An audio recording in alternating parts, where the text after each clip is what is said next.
Donc, bonjour à tous, merci de nous rejoindre pour cette troisième session de webinaire euh, qui est organisée donc, par l'INES et Aura2E. Donc, cette troisième session portera plus spécifiquement sur le solaire thermique intégré dans les réseaux de chaleur.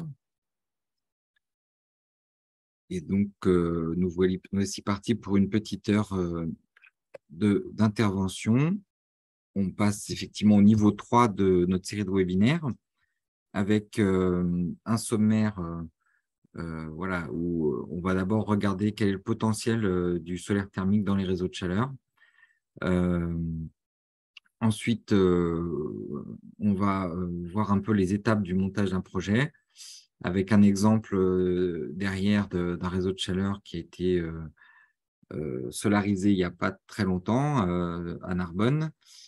Après, je vous parlerai des aides au financement et puis une petite intervention également sur le projet Solora qui nous occupe en Auvergne-Rhône-Alpes, l'INES et Aura2E. Donc, voilà, je vous d'abord vous lancer un petit quiz pour voir si vous avez bien suivi la session précédente. Donc, la première question du sondage, c'est est-ce que vous savez quel schéma représente une installation décentralisée parmi ces deux schémas présentés à l'écran? Donc, vous pouvez répondre. Les résultats. Donc, une installation décentralisée, c'est pour vous le schéma numéro 1. Et effectivement, c'est celui-ci où on voit que l'installation solaire vient se connecter directement au réseau et pas à la chaufferie. Alors, question numéro 2. Donc, les résultats, c'est plutôt le schéma numéro 3, mais ce n'est pas si évident que ça pour tout le monde. Donc, je vous incite, effectivement, c'est le cas numéro 3. Je vous incite à revoir le webinaire numéro 2 pour revoir tous ces soucis, toutes ces questions de montage technique sur les réseaux de chaleur. Et c'est donc Amandine Leden du cabinet ITERM Conseil qui va nous faire cette intervention. Bonjour Amandine. Pardon, bonjour. Ok, du coup, tu peux passer à la slide suivante. Donc, je suis Amandine Leden, je travaille chez ITERM Conseil depuis 2 ans, 2 ans et demi, 3 ans même. Oui, c'est ça, pardon. J'ai passé 10 ans avant dans un bureau d'études spécialisé en énergie solaire. J'ai étendu mon expertise sur la partie réseau de chaleur que je vais vous présenter aujourd'hui. Donc, il est intéressant de regarder où est-ce qu'on en est aujourd'hui en France. Donc, on a 11 réseaux de chaleur solaire en fonctionnement et 2 nouveaux réseaux prévus prochainement. Donc, vous voyez une carte là qui a été établie par l'INES. Vous retrouvez sur le petit lien la map Gisol, un lien pour voir la carte actualisée et rentrer vos projets. Donc, on voit qu'il y a différentes installations un petit peu partout en France, de différentes tailles, hein, la plus petite étant de 300 mètres carrés à Juvignac ou à celle de l'INES, et la plus grosse étant celle de Creuswald, qui fait 6000 mètres carrés. On va aller regarder un petit peu plus en détail quels sont les réseaux de chaleur en fait, qui sont concernés par la mise en place de solaire et quels apprentissages on peut en tirer. En fait, les réseaux sont de différents types. On va retrouver des réseaux techniques qui vont alimenter différents bâtiments, comme celui de Saint-Christol d'Albion, qui est une base militaire, ou celui du Bourget-du-Lac, puisque c'est le réseau de l'INES. Des réseaux privés qui ont été mis en place par des opérateurs privés, comme à Balma, à Juvignac, par exemple. Ou bien des réseaux publics qui vont être en délégation de services publics ou en régie, comme c'est le cas à Creuswald. Ces réseaux alimentent soit des villes, c'est-à-dire notamment tous les réseaux publics, ou alors des ZAC et des écoquartiers, c'est le cas de Balma, Juvignac, Limaï-Brévannes notamment, ou des bâtiments comme un ensemble de bâtiments, comme je vous le précisais juste avant. Ça va toucher des petits et des gros réseaux. Le gros réseau 35 gigawattheures, c'est celui de Grenoble, pour lequel l'installation solaire n'a pas encore été mise en place, il me semble, sauf erreur. Elle est actuellement encore en projet et je pense que ce sera sur une branche du réseau. Voilà, mais donc ça peut toucher différents types. Là, vous voyez sur le graphique, en fait, à gauche, donc en orange, ce sont la quantité de chaleur livrée en gigawattheure, et à droite, avec les petits triangles, vous aurez la surface de capteur correspondante. Ça touche des réseaux existants comme neufs. Alors, les réseaux neufs, c'est-à-dire que le solaire a été imaginé au moment de la conception du réseau. C'est le cas sur les réseaux de ZAC notamment. Et un grand nombre d'entre eux ont un mix énergétique bois-gaz en appoint du solaire, en complément du solaire.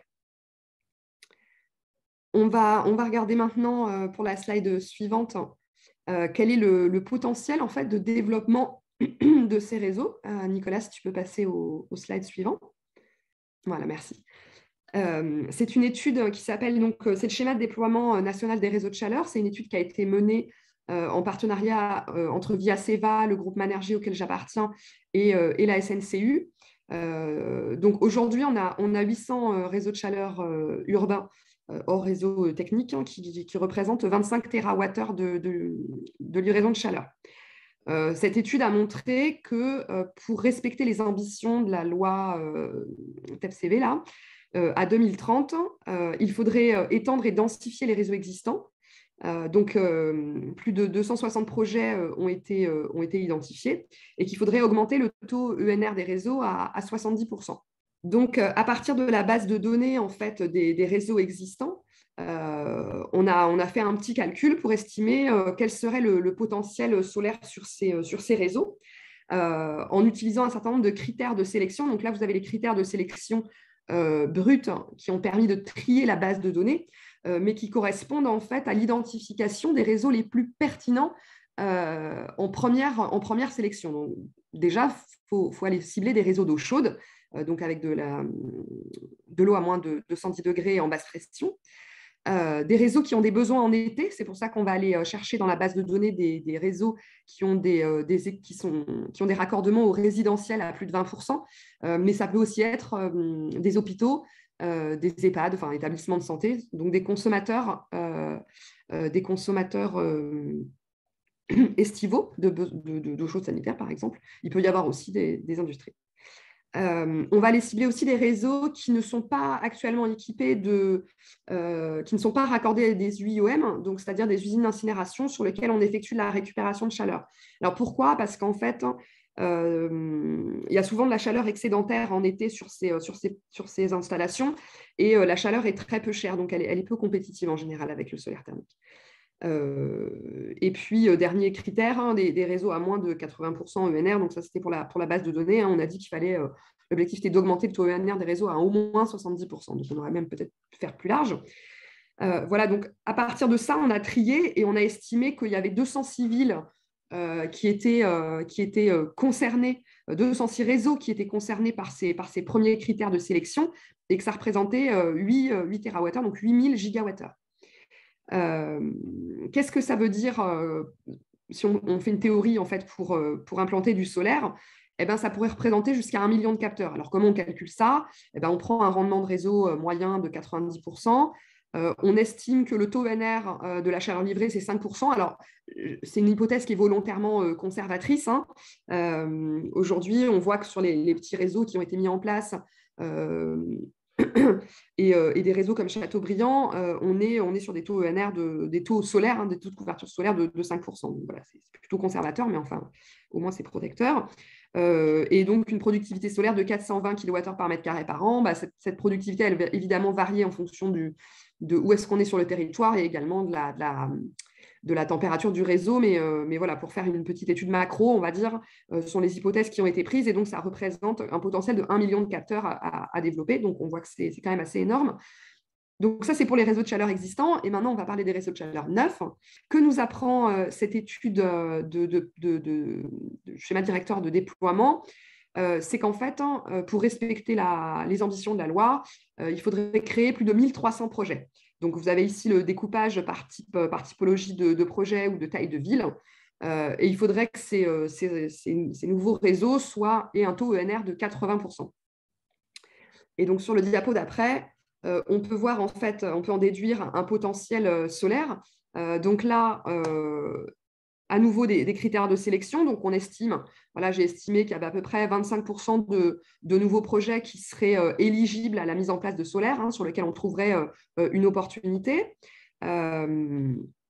Et pour les hypothèses de calcul, pour effectuer l'équivalent en quantité d'installations solaires potentielles, là, on va partir sur une part de solaire autour de 10%, parce que ce sont des projets neufs. Donc, on pourra peut-être plus facilement intégrer le solaire et une productivité légèrement majorée, puisque sur les nouveaux réseaux, on va aller vraiment chercher à faire des efforts sur les températures. Et donc, on se dit qu'on va maximiser en fait la production solaire.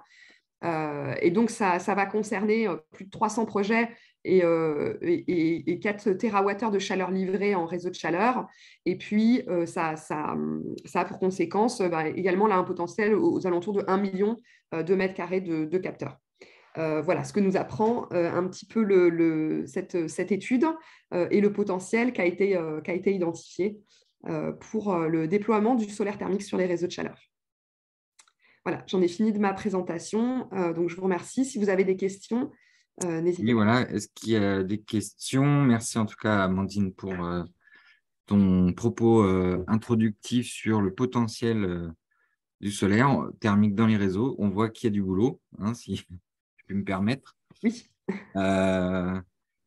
Et du coup, il faut commencer aussi, et ça, c'est une des vraies questions, et je pense que ça sera abordé aussi par New It, dès à présent, intégrer ces objectifs aussi en termes d'aménagement, d'urbanisme et prévoir voilà, des zones privilégiées pour accueillir ce type d'installation.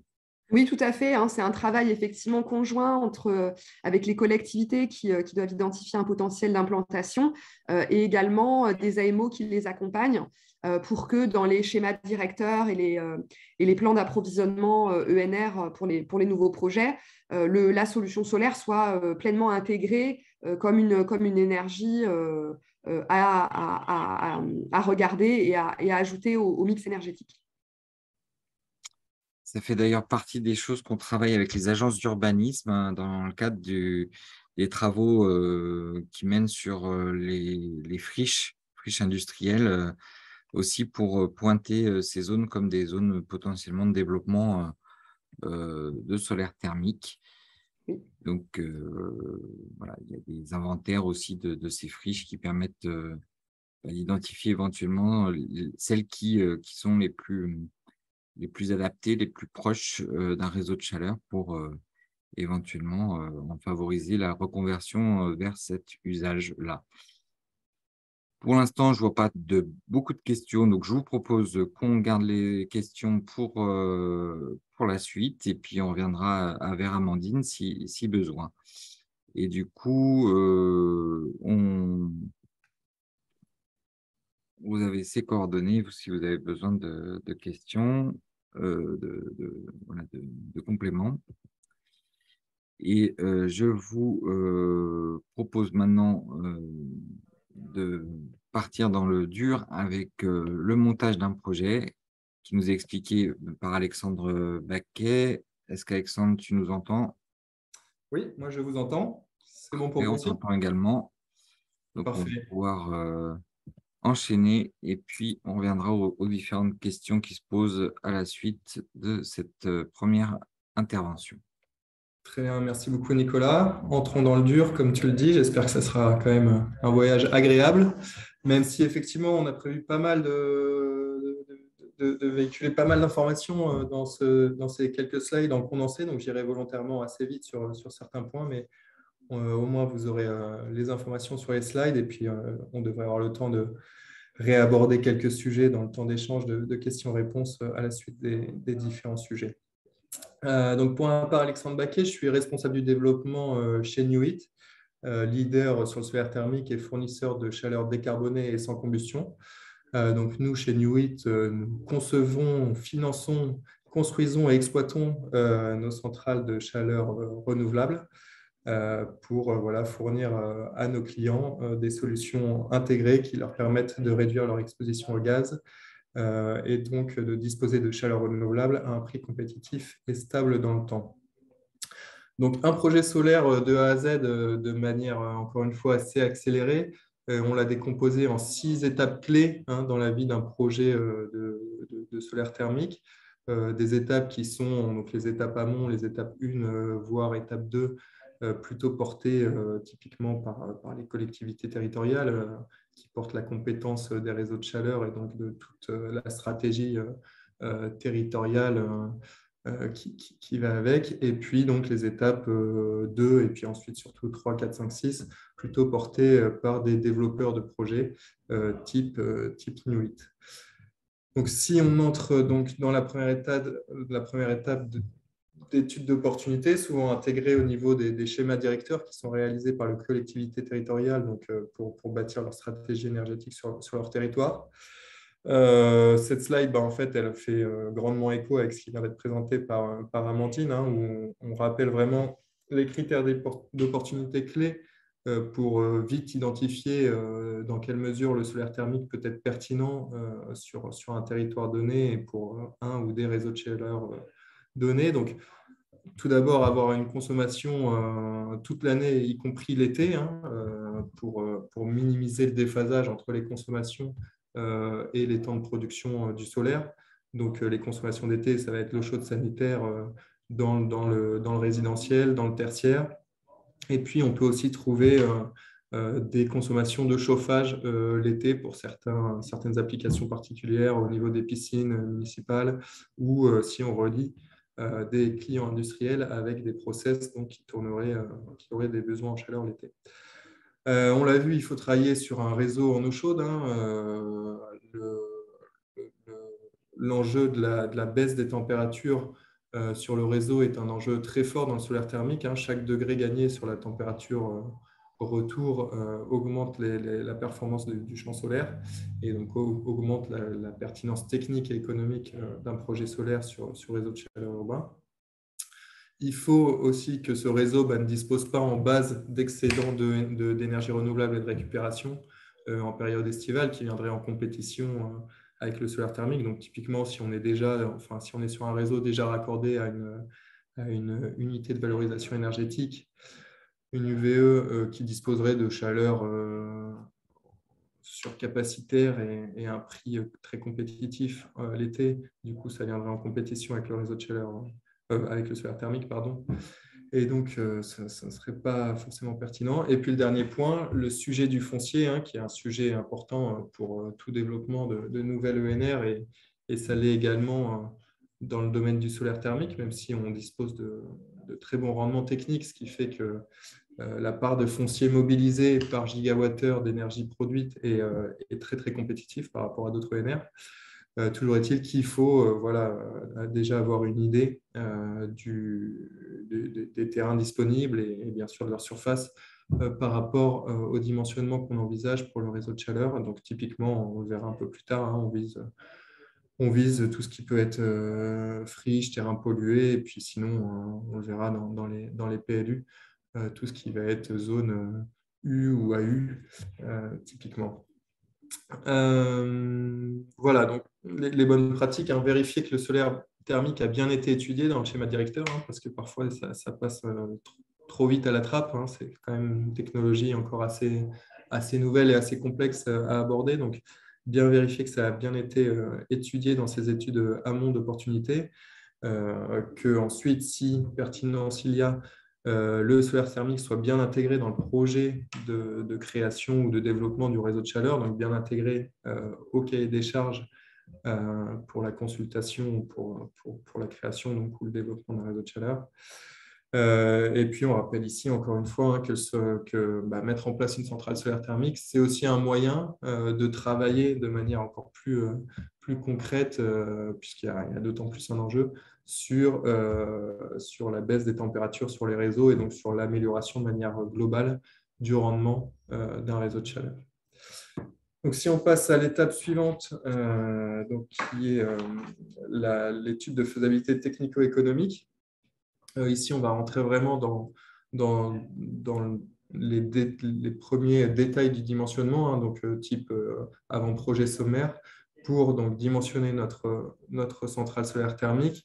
En premier lieu, voir quelle surface de capteur on va installer pour répondre aux besoins du réseau en question, quel volume de stockage on va installer, puisque, comme on a commencé un petit peu à le dire, la production solaire est en général assez déphasée avec les consommations. Donc, nos centrales solaires thermiques sont systématiquement associées à des systèmes de stockage, des stockages en cuve, de plusieurs milliers de mètres cubes, voire des gros stockages de grande capacité en fosse de plusieurs dizaines, voire centaines de milliers de mètres cubes.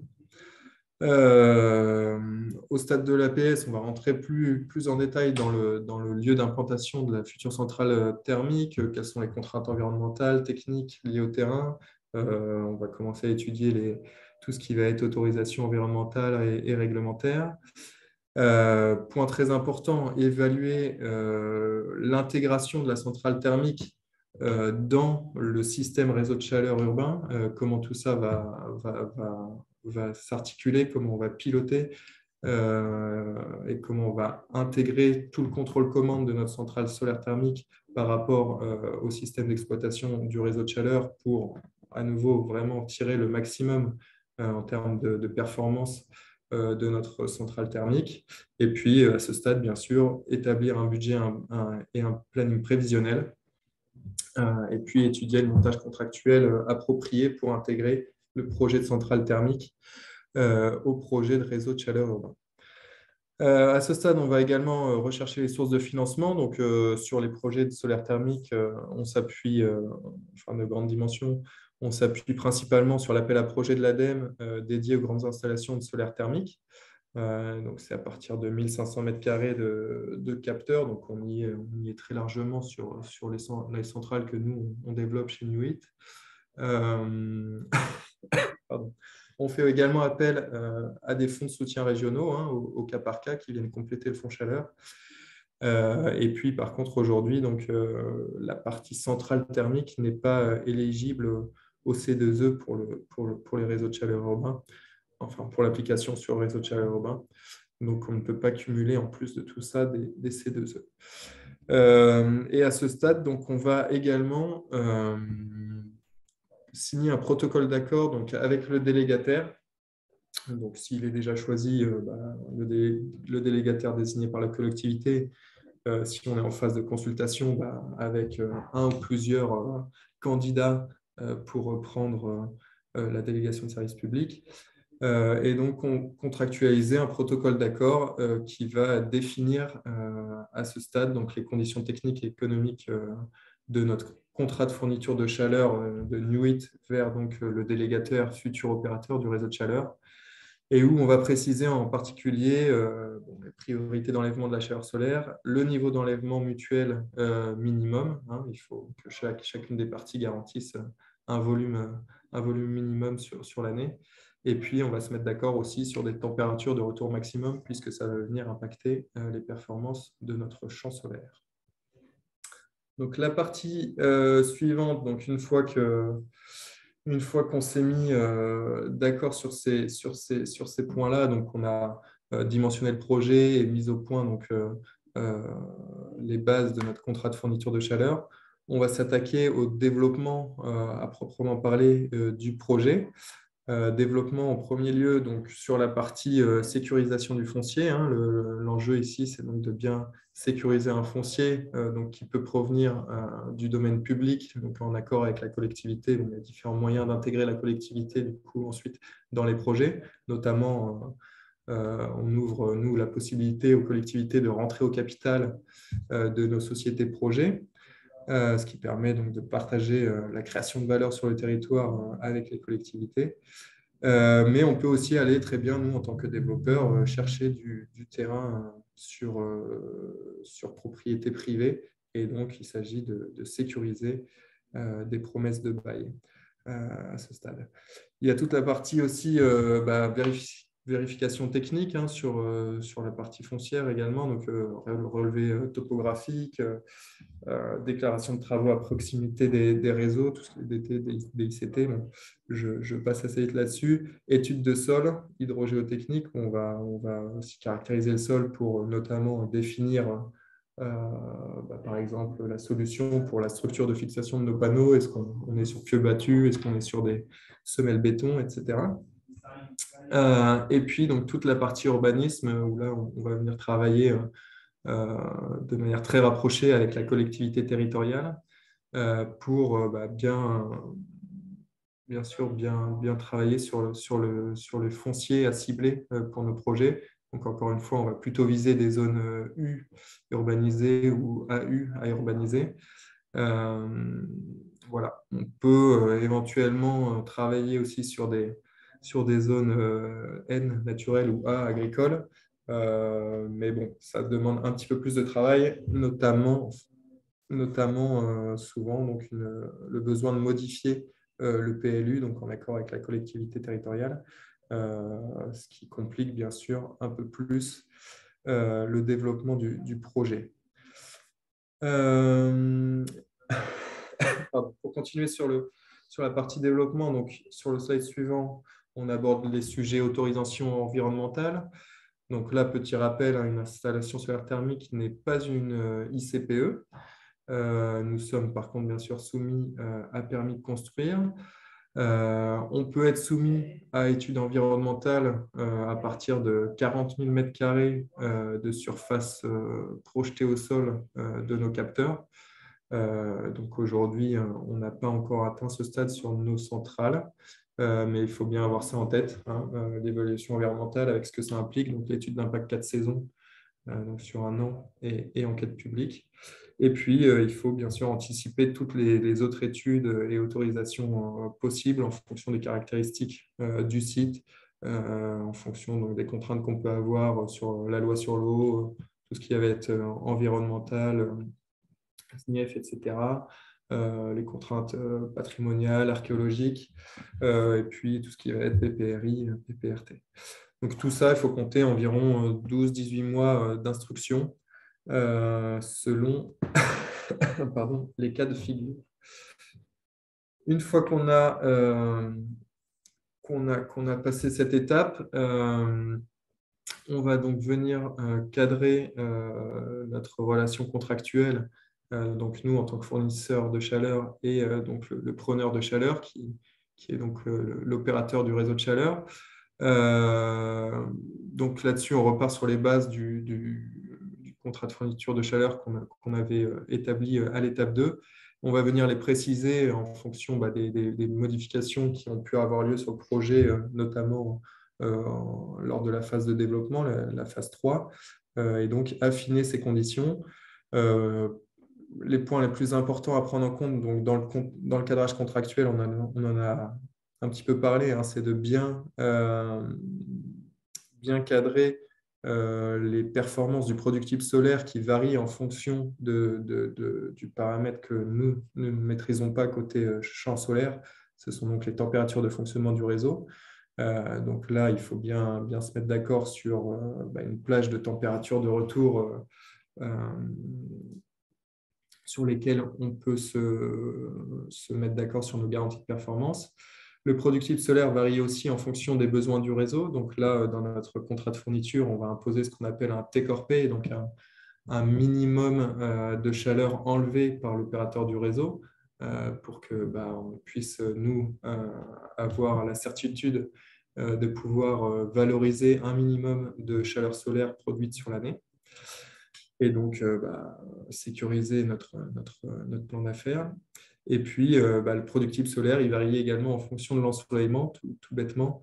Donc là, il faut bien également encadrer nos garanties de performance par rapport à l'ensoleillement. Et donc bien se mettre d'accord aussi sur les conditions de mesure du productible en fonction des conditions théoriques sur lesquelles nos performances sont garanties. Je ne vais pas plus loin sur cette étape de cadrage contractuel. On peut passer à l'étape 5, donc, qui est l'étape de réalisation. Donc là, typiquement pour un développeur comme Nuit, il va s'agir d'allotir cette étape de construction. Nous, typiquement, on a 7 lots différents pour la réalisation de nos études, donc sur lesquels on va venir consulter des entreprises de travaux. En amont, on aura quand même réalisé toute l'ingénierie de détails pour convenir du dimensionnement et des spécifications techniques des différents éléments de notre champ solaire, donc la partie stockage, les fondations et les structures de fixation de nos panneaux, etc. On travaille encore une fois très précisément et de manière très rapprochée avec l'opérateur de réseau de chaleur sur l'intégration de notre champ solaire dans le système réseau de chaleur urbain. Donc, toute la partie hydraulique, pompage, analyse fonctionnelle pour garantir un contrôle commande un pilotage de notre champ solaire le plus optimum possible et le plus aligné avec le pilotage du réseau de chaleur.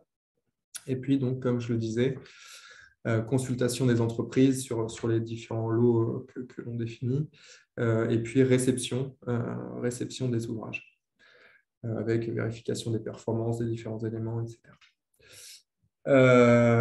Et donc, une fois les ouvrages réceptionnés, on passe en phase d'exploitation. Phase d'exploitation donc, qui consiste donc, tout d'abord en l'entretien et la maintenance courant de l'installation, avec des contrôles visuels réguliers de l'état des équipements, contrôle des fluides, contrôle des connexions électriques, etc.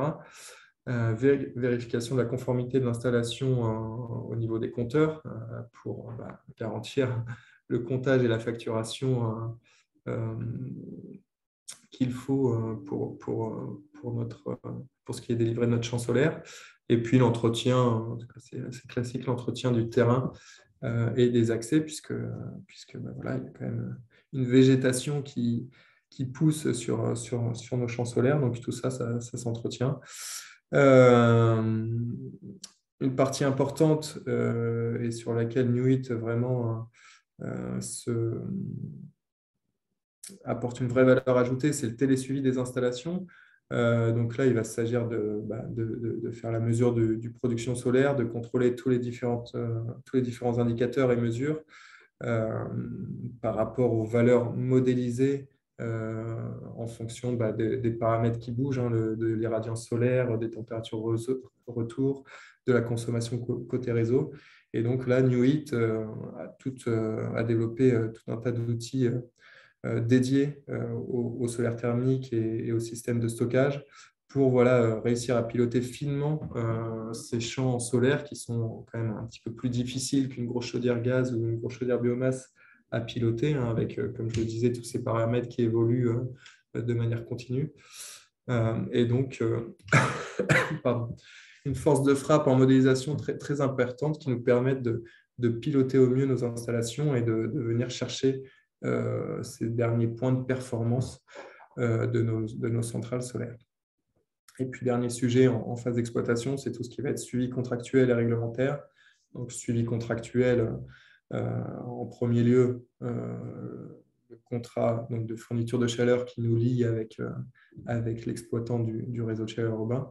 Et puis, le contrat d'exploitation-maintenance, puisqu'on sous-traite la partie exploitation-maintenance sur site à une équipe de techniciens voilà, que l'on pilote à distance et que l'on mobilise sur site quand il y a besoin de faire des interventions sur site en fonction de voilà, nous, ce qu'on voit au niveau du pilotage depuis nos bureaux. Et puis, donc, contrôle réglementaire, hein, suivi de toute modification des arrêtés préfectoraux et de la réglementation de manière générale. Donc, voilà pour les 6 grandes étapes d'un projet solaire de A à Z. Et j'enchaîne peut-être tout de suite pour avoir une illustration concrète avec le réseau enfin, le champ solaire de Narbonne. Ok, si tu souhaites, il y aura une salle de questions à la fin, tu en es conscient. Ouais, j'imagine. On pourra y répondre aussi par email si on n'a pas le temps de Ok, répondre à tout bon, et ben on continue. à l'oral. Donc sur Narbonne, qui est une de nos réalisations de centrale solaire avec le stockage, donc raccordé à un réseau de chaleur. La situation initiale sur Narbonne, hein, c'est qu'on avait donc un réseau de chaleur urbain de 3 km qui distribuait donc 11 gigawattheures de chaleur avec un taux ENR de 60%. Donc on atteignait ces 60% grâce à une chaudière biomasse. L'appoint et le secours étant réalisés par du gaz. Et puis, du fait du minimum technique de la chaudière biomasse, en fait, entre mai et mi-octobre, les consommations n'étaient pas suffisantes pour enclencher la chaudière biomasse. Donc, on était à 100% d'énergie fossile, donc de gaz, sur le réseau de chaleur urbain de Narbonne entre mai et mi-octobre.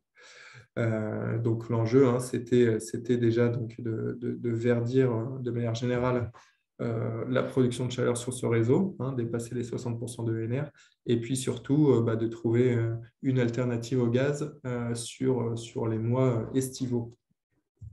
Donc nous, notre projet il s'est intégré dans le cadre de la délégation de services publics sur Narbonne qui était en cours et qui était exploité par Dalkia.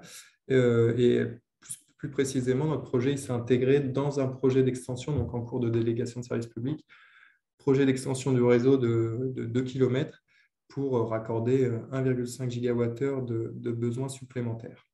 Donc, avec un volume de consommation plus important, on allait baisser le taux ENR en plus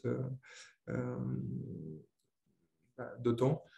Et donc, avec un vrai enjeu pour maintenir, à minima maintenir et si possible augmenter ce taux ENR. Donc, on peut, enfin, ouais, juste peut-être sur le plan. Donc voilà, sur le plan, vous avez la zone en orange où on est venu implanter notre champ solaire. On est passé sous la route et puis on s'est raccordé donc avec un feeder d'1 kilomètre, 1,5 km, je crois, de mémoire, à une sous-station d'échange avec le réseau de chaleur matérialisé par la Croix-Rouge sur la droite du plan. Donc, sur ce réseau, donc les éléments importants sur le réseau, si on passe à la slide suivante, enfin sur l'installation thermique, pardon, notre champ solaire thermique, vous l'avez ici. Donc, il est sur une parcelle de 1,5 hectare.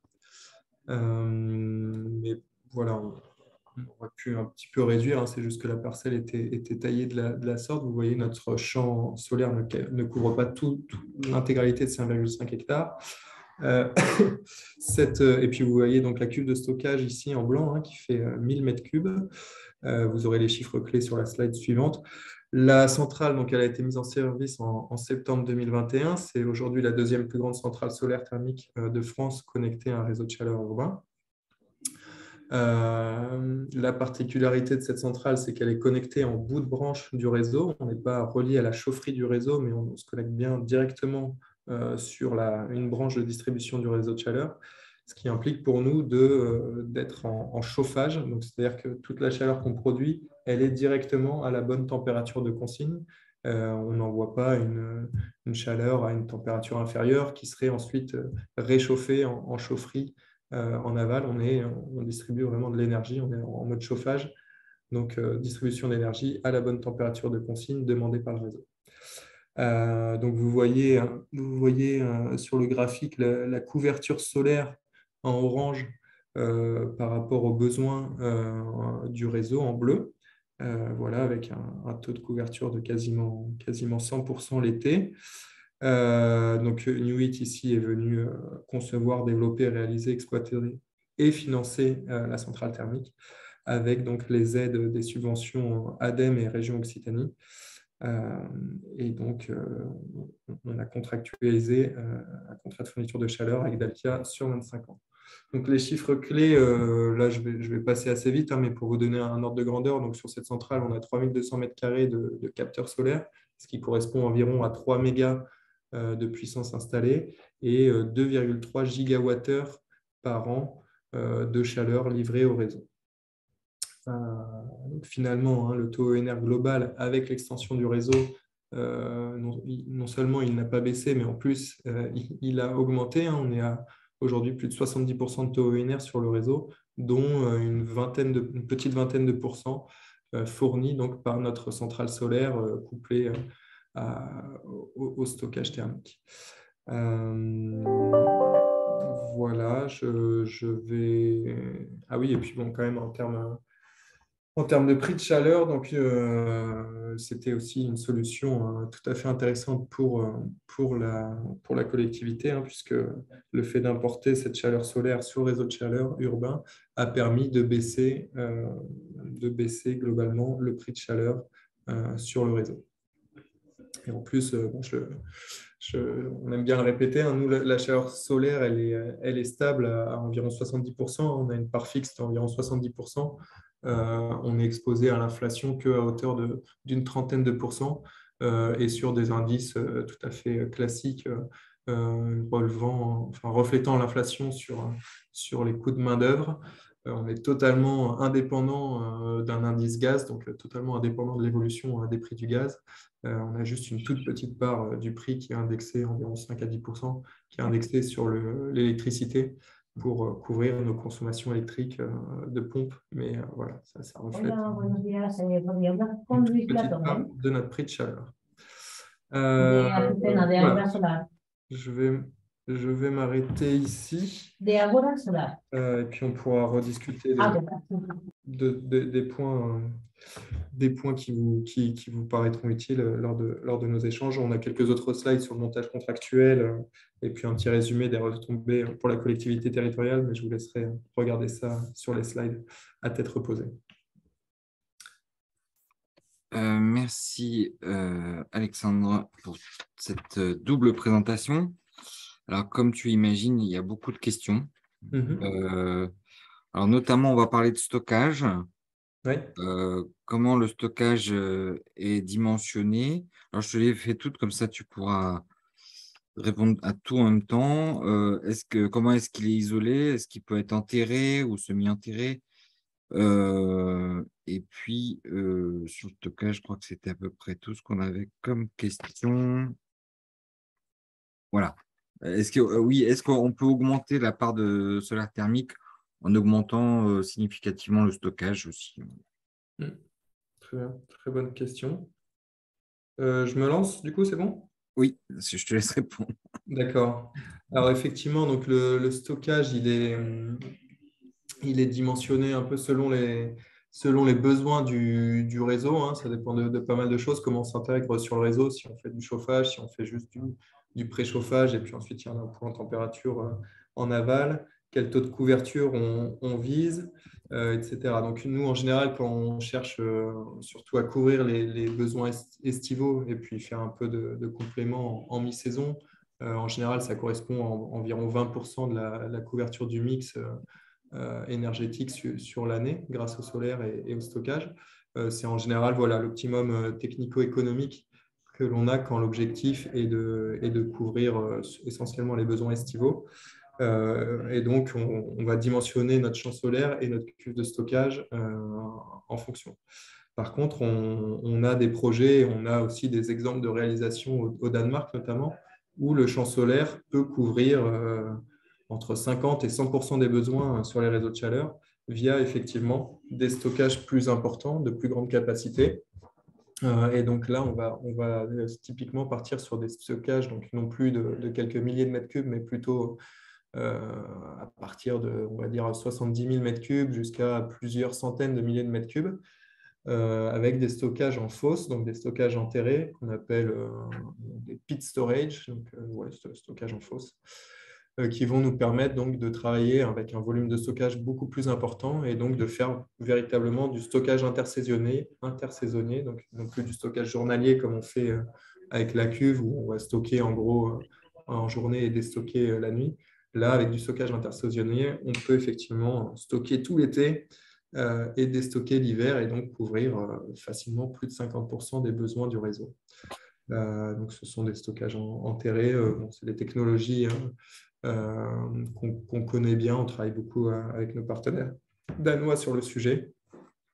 Voilà. Et sur les stockages en cuve, pour répondre à la question, effectivement, ce sont des cuves en acier avec de l'isolant et puis un bardage autour qui peut être aménagé selon les besoins en termes d'autorisation environnementale. Et comme le précise Julie à juste titre, on reparlera de stockage, y compris stockage intersaisonnier, dans le dernier webinaire, donc la semaine prochaine, notamment aussi avec l'exemple de Cadeaujac. Alors ensuite, je reprends toutes les questions. Il y a quelle part maximum le solaire thermique peut prendre dans un mix de réseau de chaleur urbain? Est-ce que... Ouais, donc ça on vient un peu d'y répondre. Ouais. Effectivement, en fonction de ce qu'on vise, typiquement avec une installation classique champ solaire plus stockage en cuve, nous, on va viser une vingtaine de pourcents pour atteindre un optimum économique intéressant. Mais si on veut couvrir plus avec le solaire thermique, on peut faire appel à des technologies de stockage plus importantes et puis du coup à une surface de capteurs solaires plus importante. Et encore une fois, largement couvrir plus de 50% des besoins du réseau de chaleur. Est-ce que le solaire thermique reste pertinent s'il n'y a pas, on va dire, de conso type piscine ou hôpital sur le réseau de chaleur? Ouais, donc là, il faut regarder le talon estival de consommation qu'on a. Donc, si on n'a pas de consommation de chauffage type industrie, etc., on va donc compter sur l'eau chaude sanitaire qui représente toujours un talon quand même non négligeable de la consommation sur un réseau de chaleur. Et typiquement, là, oui, nous, on va se dimensionner encore une fois pour répondre à cette consommation estivale, plus un petit peu de surplus encore en mi-saison et en hiver, ce qui nous permet encore une fois de couvrir une vingtaine de pourcents des besoins du réseau de chaleur. Donc oui, juste avec l'eau chaude sanitaire estivale, les solutions solaires thermiques sont tout à fait pertinentes. Ok. Maintenant, il faut qu'il y ait quand même de la consommation estivale sur les quelques réseaux qui sont arrêtés complètement l'été. Si l'eau chaude sanitaire est réalisée de manière décentralisée, là, non, effectivement, ça va être plus dur de trouver une pertinence économique sur un projet de solaire thermique de grande capacité. D'accord. Ensuite, il y a pas mal de réactions sur est-ce qu'on est obligé d'utiliser des surfaces au sol? Est-ce qu'on peut ne pas utiliser prioritairement des surfaces en toiture, par exemple? Est-ce que vous avez déjà fait des projets dans ce... Oui, alors justement, on a un projet ici à Bordeaux où nous sommes basés avec la métropole. Alors c'est un projet, mais qui est d'aménager le toit de la base sous-marine de Bordeaux avec notamment du solaire thermique. Donc c'est effectivement à l'étude. On a d'autres projets où on regarde aussi la possibilité de faire des ombrières. Voilà, donc effectivement, on regarde ces sujets-là. Sur toiture, on n'a pas eu, enfin, autre que la base sous-marine, mais qui est un cas particulier, on n'a pas eu de projet significatif pour le moment. Là, l'enjeu. Oui. Ouais, si je peux me permettre, j'ai mis quelques réponses là sur le webinar. Je me permets de répondre du coup parce que c'est vrai que nous, ils sont positionnés sur un créneau technique qui est avant tout la grande surface. Et donc, on retrouve beaucoup plus de projets grande surface au sol que sur toiture. Néanmoins, oui, c'est possible de mettre du solaire en toiture, c'est ce qui se fait d'habitude d'ailleurs. Par contre, ça va concerner des surfaces beaucoup plus restreintes et on va aller chercher des toitures qui peuvent tenir le poids des capteurs, hein, qui est quand même assez conséquent, en tout cas qui va rajouter une surcharge. Donc, on va les cibler plutôt des toitures techniques de type toiture terrasse béton. L'exemple qui était, la question qui était posée concernait par exemple une toiture de gymnase. Donc, ce qu'on peut dire sur ces toitures-là, ça ressemble un petit peu aussi aux toitures de type piscine, c'est qu'on va avoir des entraxes très importants avec des toitures qui ne sont pas des toitures techniques et donc pas adaptées à la mise en place d'équipements techniques dessus. Voilà, donc il faut plutôt aller chercher des toitures terrasses béton si on veut faire ça. Et après, il y a la question du type de réseau, c'est-à-dire du type d'intégration, c'est-à-dire est-ce qu'on va pouvoir se mettre en centralisé ou en décentralisé. Si on est en toiture, par exemple, diffuse et répartie sur le réseau, ça veut dire qu'il faut créer des points d'injection à chaque centrale solaire. Et donc là, c'est des projets qui sont un petit peu différents de ceux qui ont été présentés un peu jusqu'à présent. Alors, on va avoir celui de Limay-Brévannes qui va être un peu comme ça. La dernière solution, ce serait des ombrières. Les ombrières, alors il faut savoir que les ombrières, ça coûte quand même assez cher, donc ça peut multiplier par 1,5 facilement, voire 2, le coût du projet. Donc, il faut aller regarder un petit peu plus en détail le take or pay, le payback, quoi, le temps de retour, pardon. Sur ce type de solution, il y a 2 projets qui ont été faits comme ça, un projet dans l'industrie qui est situé du côté de Poitiers de mémoire, et un projet donc à Palma qui est un des premiers projets de solaire sur réseau de chaleur avec des tubes sous vide. Voilà, après, bon, attention, parce que là, on est quand même sur de la chaleur, de l'eau chaude. Donc, attention à la gestion des risques fuites, etc.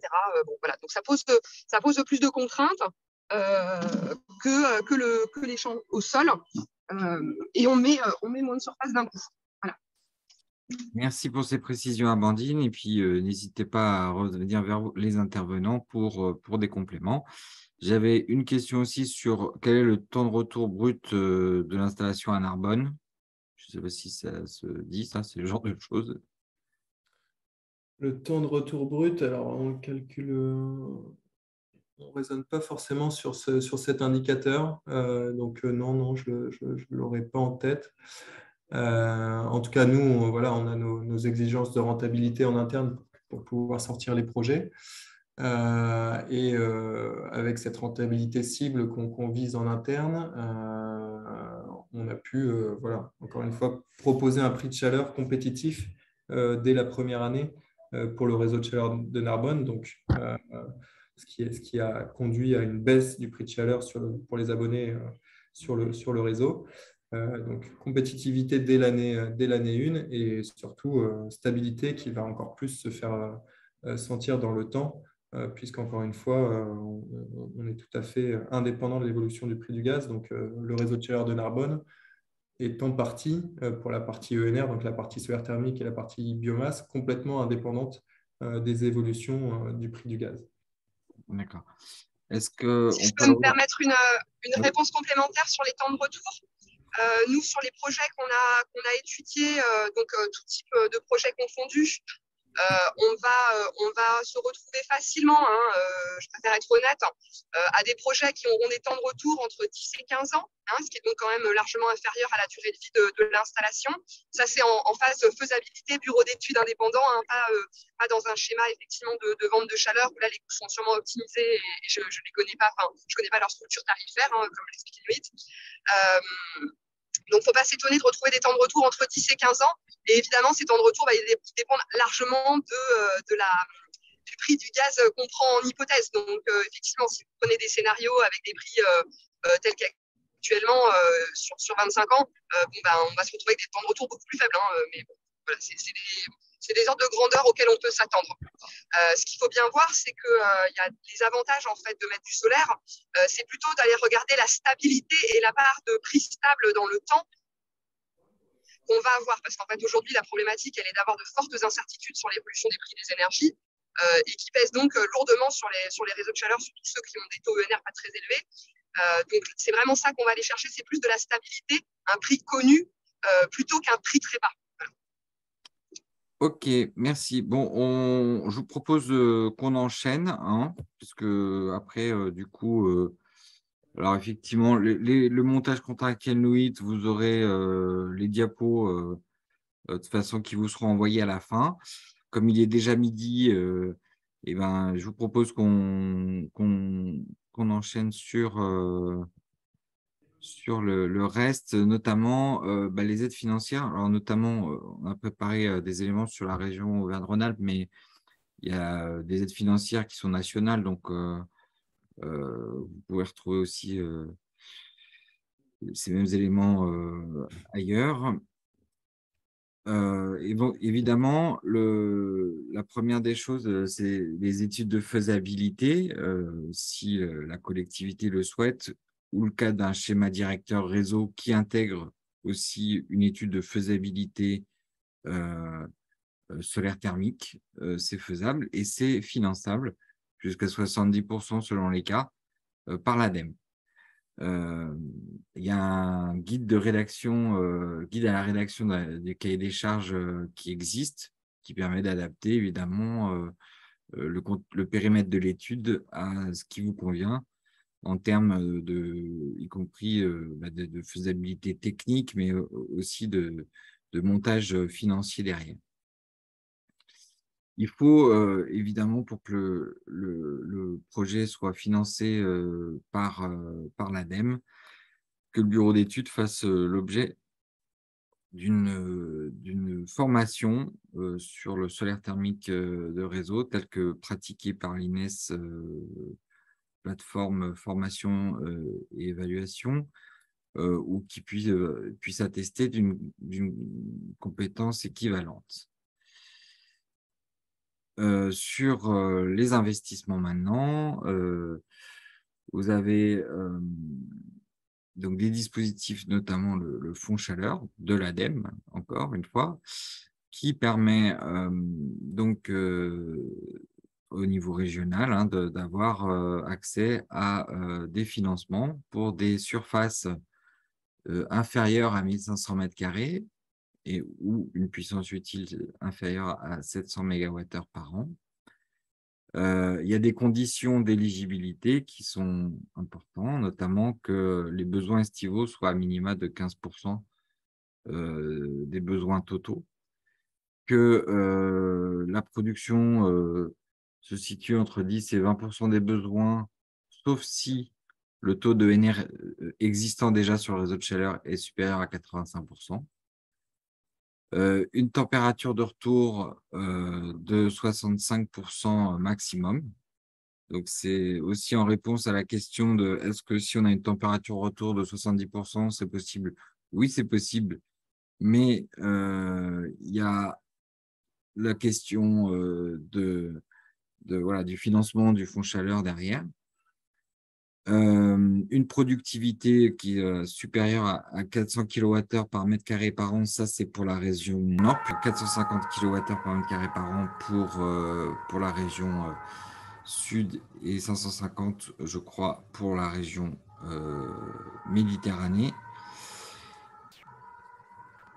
Et puis savoir que les installations sont préférentiellement centralisées, sauf dérogation si effectivement c'est une solution qui apparaît comme nécessaire pour les questions techniques. Ensuite, le mode de financement, c'est une analyse économique qui revient à dire qu'effectivement, on va essayer de se placer dans le réseau de chaleur existant un peu en dessous du R1. En tout cas, que la subvention vienne proposer un coût de revient de la chaleur solaire inférieur à 5% de la solution de référence.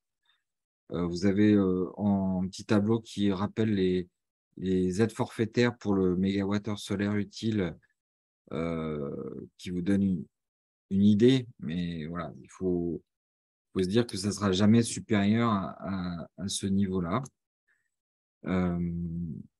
Et donc, il y aura une analyse économique faite par l'ADEME pour justifier du niveau de financement que l'ADEME vient appliquer à votre projet. Pour des installations qui seront supérieures à 1500 mètres carrés, vous avez un appel à projet.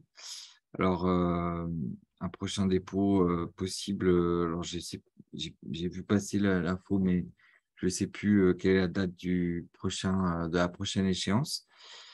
Je suis sûr qu'Alexandre la connaît par contre.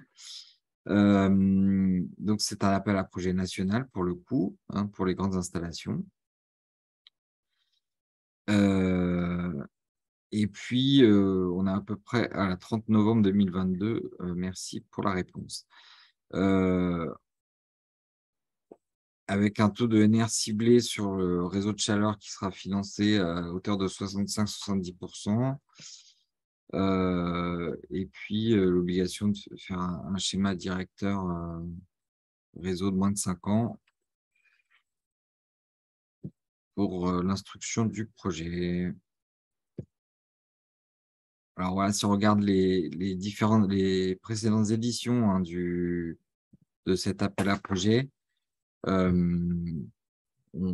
là, c'était une analyse sur les éditions de 2000, antérieures à 2019. 19 projets déposés, par 6 porteurs de projets distincts, 9 lauréats, 63 000 mètres carrés aidés pour à peu près 12 millions d'euros d'aide, avec un coût de la chaleur calculé derrière autour de 35 à 40 euros entre 17 et 40 euros du mégawattheure, ce qui revient à une aide au mètre carré de l'ordre de 35 à 40 euros du mètre carré. Donc inférieur voilà, aux aides forfaitaires que je vous ai signalées précédemment. Évidemment, ça s'inscrit donc pour des installations très supérieures. Et puis, vous voyez les installations qui ont été financées, dont on a déjà un peu parlé, entre Creuswald, Narbonne, Châteaubriand, et ainsi de suite.